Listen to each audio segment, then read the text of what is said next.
You got to go inside the locker room right now. Oh, there we go.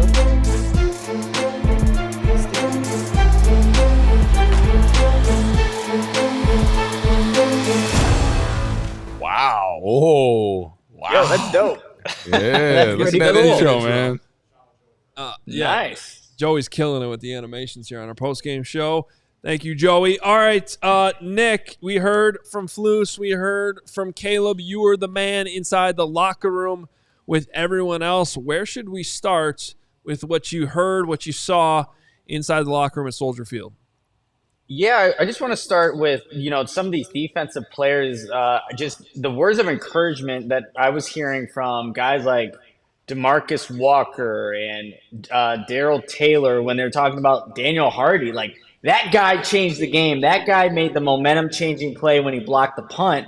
And that was just, like, kind of being yelled out across the locker room as, Daniel Hardy's getting a little bit of media. It's like, you guys got to you got to talk to him. So I liked how you're seeing this just encouragement from the defensive line group. When I was talking to Darrell Taylor, he's like, yeah, that was one of our own. That was one of our own, our defensive linemen going out there and blocking the punt. So there was like this energy, and before we were actually able to even get into the locker room, we heard the music playing and just the liveliness in the locker room. And I think that's deserved after the win that they have to, score all those unanswered points and for the defense to ball out like they did in the second half. Nick, I know you talked to Jaylon Johnson, who tends to be one of the most truth-telling Bears. Anything interesting come from Jaylon?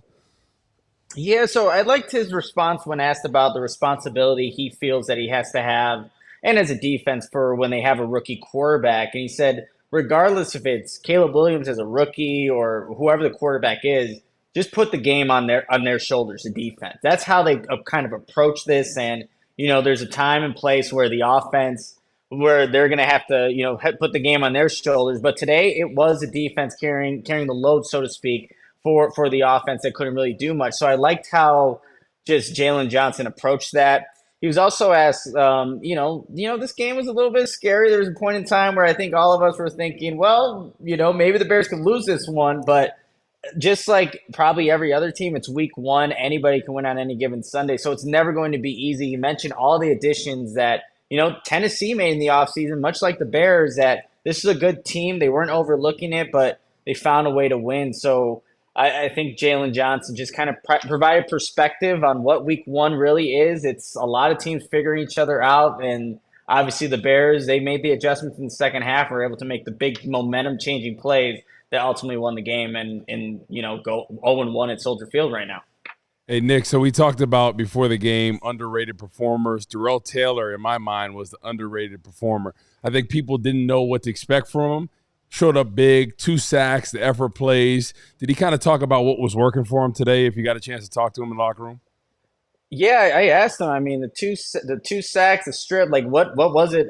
Basically, I asked him that question, Wood, and he just said I played within the scheme of the defense, just did what he was told to do and rushed with the guys beside him. And even though he is new to this defense, just watching how he was working, like you would think he had been here for a while. So it does help too. He said when you play opposite of Montez Sweat, there's a lot of attention going to number 98. So that gave him opportunities to win one-on-ones. There was one referee, guys, where he goes inside out, is able to get around the left tackle, and is able to apply pressure on the quarterback. So Darrell Taylor, I don't know if anybody mentioned him as one of the underrated players going into the game, but he was definitely a star for that Bears defense by the time the final whistle blew.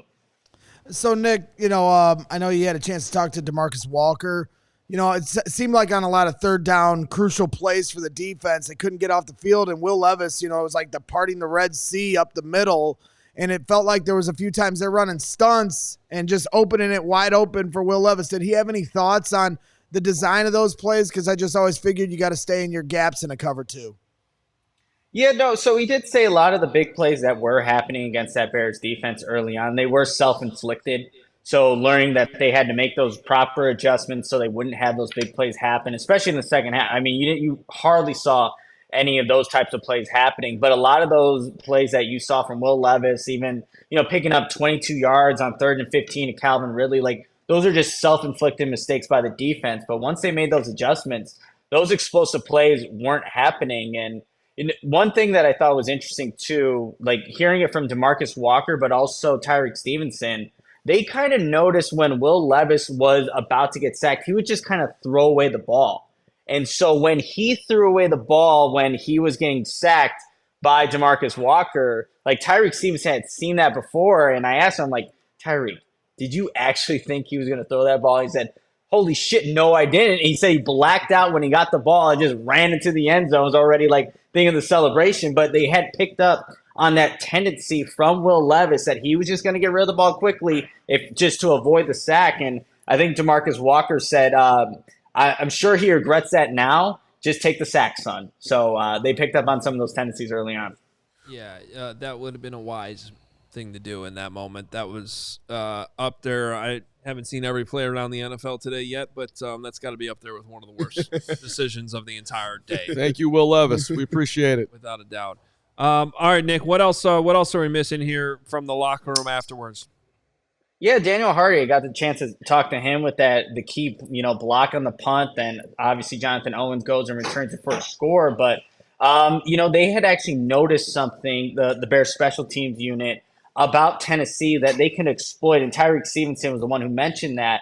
So they just felt like they had a good game plan in place to get that punt.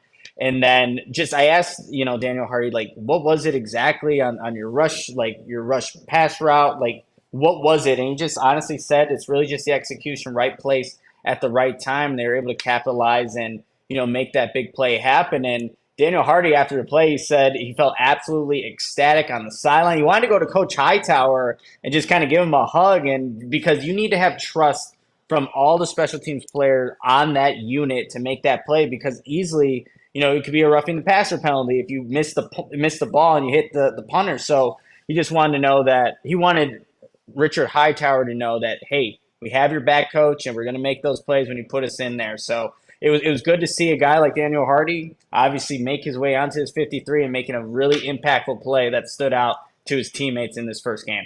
So, Nick, did you talk to anybody on the offensive line? Did you talk about what they struggle with and what the Titans' defensive line was giving them?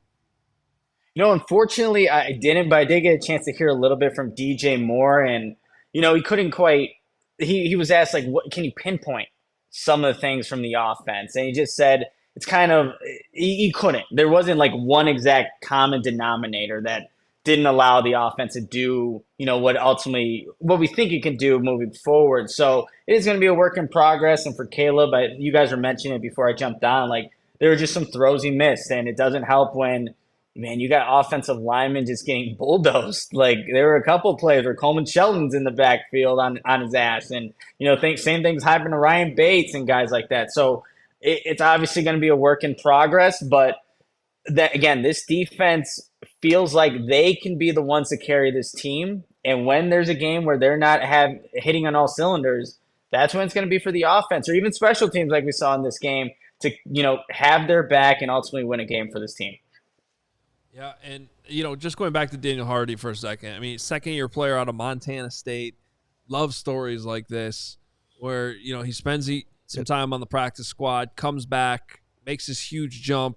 You could see it in training camp. You could see it, in the preseason. They reward him with the roster spot, and then to see it come through with one of the biggest plays of the game, even though he's not going to be in that D-line rotation a ton, man, make your mark on special teams. He was all over the field on special teams. There was the punt that Torrey Taylor basically outkicked his coverage, and I'm like, who's going to show up on the screen? Who's going to show up on the screen first? It's Daniel Hardy. And I had to do a double take because I'm like, wait a minute, the D lineman was the first guy down there? And he ended up making the tackle. Now, he did have a penalty a little bit later on because I did the old Hogue jinx thing, and don't worry, Braggs yelled at me for it. But, yeah, no, Nick, this whole Daniel Hardy thing's been a really cool story. Yeah, it really has. It just shows, too, again, we had these concerns about the defensive line. There still can be there. But when you have guys like that stepping up and then a newcomer like Darrell Taylor also doing what he did, I think you feel a little bit more optimistic about what this defensive line can do as they continue to gain that continuity with one another. And, really quickly, one last thing with Darrell Taylor. Like, obviously, Seattle did not find value in him enough to keep him. So they traded him to the Bears. And he was asked, like, how satisfying is that? And, like, he basically said this, hey, they didn't see a spot for me, but Chicago did, and now he's here. And when he has a debut like that, I forgot who said it jokingly, but they're like, that may be the best number 52 debut we've seen in a Bears uniform. We're like, well, hold up. Remember Khalil Mack against Green Bay? Like, that was quite a game, too. So it was nice that Darrell Taylor had the game they did. Yeah, that was dominant. It still hurts that they didn't win that game. All right, Nick, awesome job from Soldier Field, and we will be reading everything you got coming out Locker Room as well, allchgo.com. Make sure you're following Nick on Twitter at Nicholas Moreano as well. Ton of great content coming out of the stadium, not just here in our CHGO studios, and we also got Pat Norton out there today helping you too. So you guys, I know you have your Moreano Minute and a lot more to come. Thanks so much, Nick. All right, you guys. See ya. We all silly like the mayor.